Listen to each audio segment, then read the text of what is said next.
I am confused. Being philosophically consistent and being a very honest person, I'm sure you can tell me where God came from. And in addition, once you've told me where God comes from, please try to clarify how you can figure that a spiritual force can have an impact on a material universe to create it. You got 5 minutes.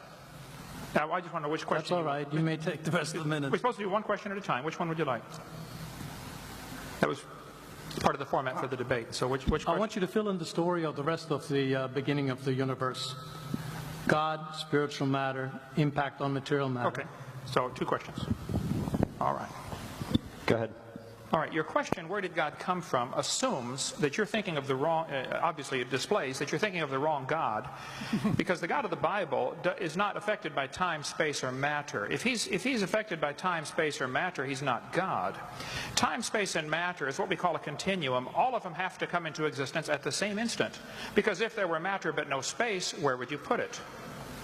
If there were matter and space but no time, when would you put it?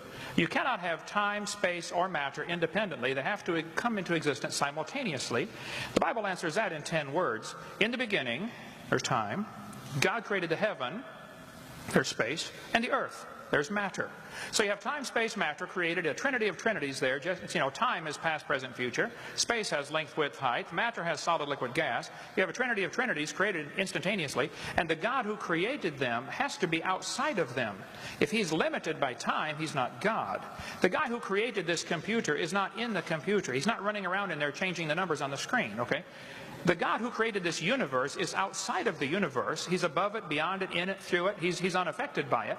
So the concept that a spiritual force cannot have any effect on a material body, well then I guess you'd have to explain to me things like emotions and love and hatred and envy and jealousy and rationality. I mean, if your brain is just a random collection of chemicals that formed by chance over billions of years, how on earth can you trust your own reasoning processes and the thoughts that you think? Okay, so your question, where did God come from, is assuming a limited God. And that's your problem. The God that I worship is not limited by time, space, or matter. If I could fit the infinite God in my 3-pound brain, he would not be worth worshiping, that's for certain. So that's the God that I worship. Thank you.